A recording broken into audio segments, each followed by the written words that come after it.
Good morning students. I Karishma from Vidya Balbhavan Senior Secondary School is going to teach you about punctuation and capital letters. I know you must have studied this chapter in previous classes also, but we will learn about it more in a detailed form. Okay, what are punctuations?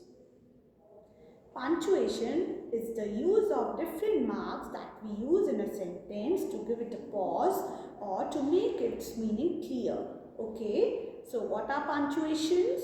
Punctuations are the use of different marks which are used to put pauses in a sentence to give it a proper meaning. When we want to give a proper meaning to a sentence, we put pauses, right? We give pauses, and for the pauses we have to use some marks that are called punctuation marks. What they are called? Punctuation marks, okay? So now let's learn about the main punctuations that are used in a sentence. So the main punctuations are full stop, semicolon, colon, comma, exclamation mark, question mark, apostrophe and quotation mark. There are some more punctuation marks, but we will learn about the main punctuations first that we use in a sentence. There is one more punctuation mark without which our sentence would look wrong. That is capital letter, right?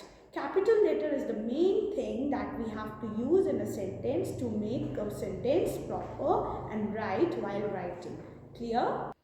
Okay, now let's learn about the first main punctuation, which is full stop.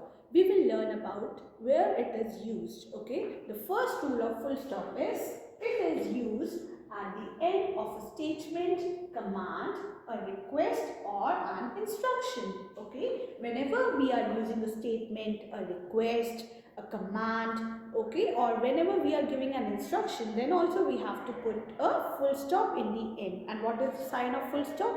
Dot, like this. Clear?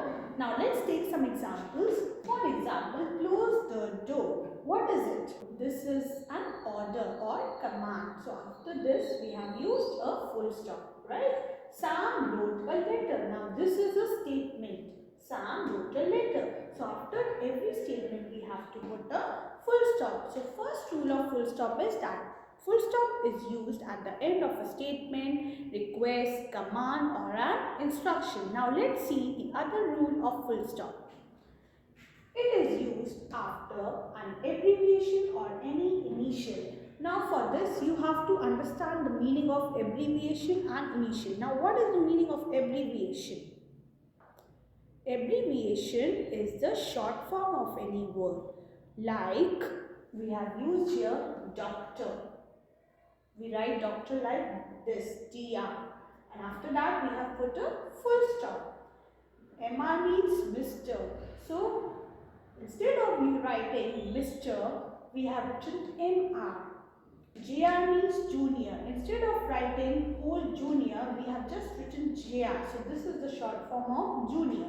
So all these are abbreviations. What are these? Abbreviations. So abbreviations are the short forms of the words. Now what is an initial? Initial is the first letter of any word. It can be the first letter of your name. It can be the first letter of some states or cities. Okay. So initials are the first letters of the names. For example, let me take the example of the famous personality MS Dhoni.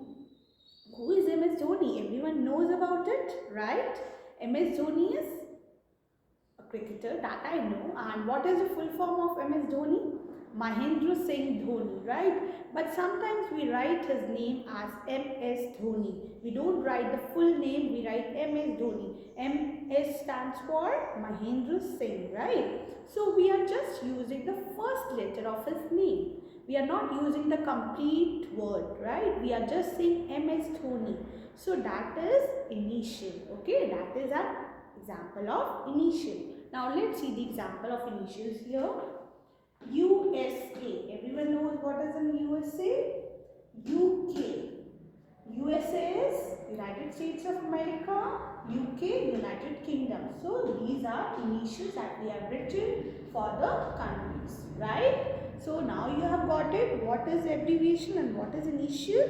Okay, so second rule is that it is used with the abbreviation and initials also. Full stop is also used with abbreviation and initials also, right? Now what is the third rule of full stop? Let's see here. It is used with decimal numbers also. With decimal numbers, whenever you get the report card, you must have seen your percentage. It always comes in decimal numbers, right?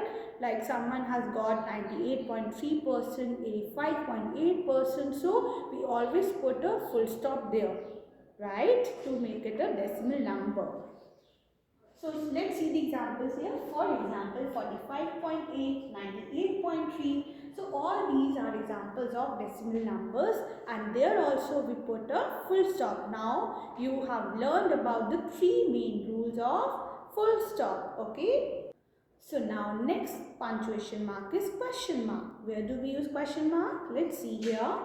It is used at the end of an interrogative sentence. Now which are interrogative sentences? When we are asking questions from someone, that will be your interrogative sentence. When we interrogate about something from someone. Like what is your name? I'm asking a question here. So I will put a question mark. And what is the sign of question mark? It is like this. Okay. Now let's take the examples. For example, where do you stay? After this we have put a question mark because they are asking something, right? Where do you stay? Where do you live? What is your name? Okay, all these are questions. So after all these questions we will put a question mark. Now the next punctuation mark is exclamation mark. It is used after expression of strong emotions like joy and sorrow. When someone is showing or expressing strong emotions like joy and sorrow, then what we have to put? An exclamation mark. What is an exclamation mark? When we use strong feelings, then we use it. Okay? And how do we use exclamation mark? The mark is like this. Clear? Now let's take some examples. For example, wow, what a lovely view. Here a person is very happy to see the view. And which word they have used here? Wow. Okay? Now next, oh, I have hurt my leg. So here the person is feeling sad. And after the expressions like wow, oh, hooray, we use exclamation mark. Okay, which mark do we use? Exclamation mark. Even when we are reading someone, we write hello in the sentence, right? So when we are using hello, then also we put an exclamation mark. Clear?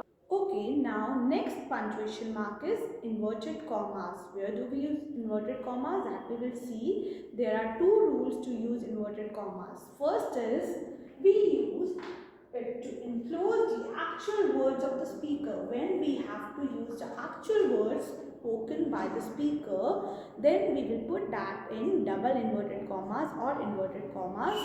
These are double, that's why we call it double inverted commas also, and this is put always on the top.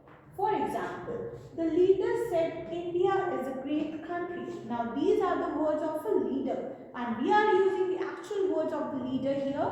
So that's why we have put these words in the double inverted commas. When we are starting the sentence, the actual words used by the speaker, then we will put inverted comma in the beginning, and when the sentence is finished, then we will put the inverted comma in the end of a sentence. Now, second rule of inverted comma is it is used to enclose the title of films or books. Whenever we are using the title of any book, novel or movies, then also we put that in double inverted comma. For example, Sana has read the novel Mrs. Dalloway. Mrs. Dalloway is the title of the book. That's why we have used this in the double inverted commas. Now, what are the two rules of double inverted commas? First is we use it for actual words of the speaker. When we have to use the actual words of the speaker, then we use double inverted comma. Second, when we are using the name of any movie or a book, then also we use double inverted commas. Got it? Okay, the next punctuation mark is apostrophe. Apostrophe, what is the sign of apostrophe?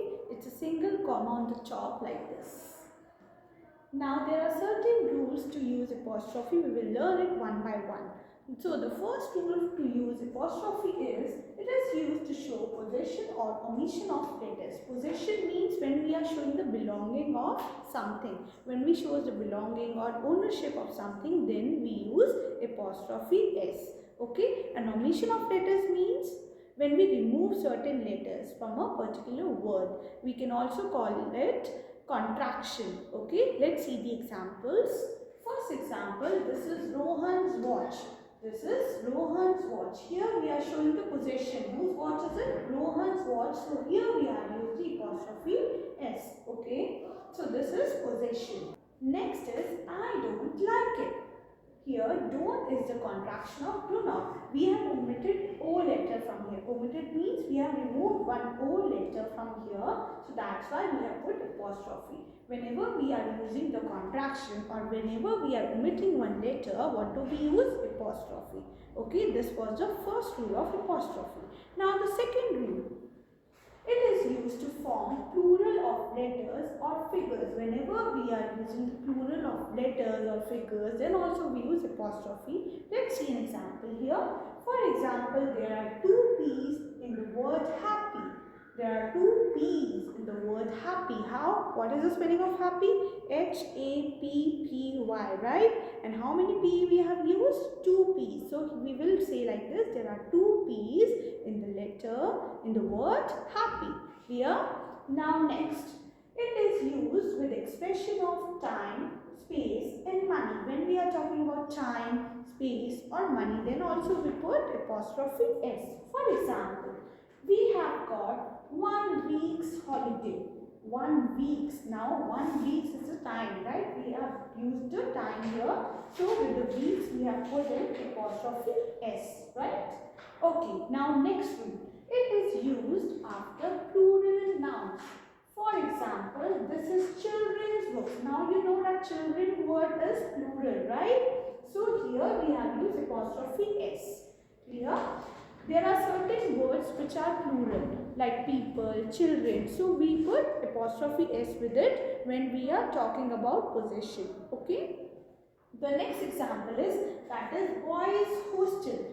Now boys is already in the plural. So we don't have to put apostrophe S. We just put apostrophe in the end of the word. We have used S already because whenever we are talking about a plural noun, we use S in the end, right? When we have already used S, then we will not put S again after apostrophe. We will just put apostrophe in the end. We will not put apostrophe S because S is already there in the word, right? When we will say that is girls hostel. Whose hostel is that? Girls hostel. So girls is already in the plural form, right? And S is already there. So when S is already there in the word, then we will put apostrophe in the end of the word. We will not put S. Okay? Hope that all these punctuation marks are clear to you. Rest of the punctuation marks we will do in the next video. Thank you, students.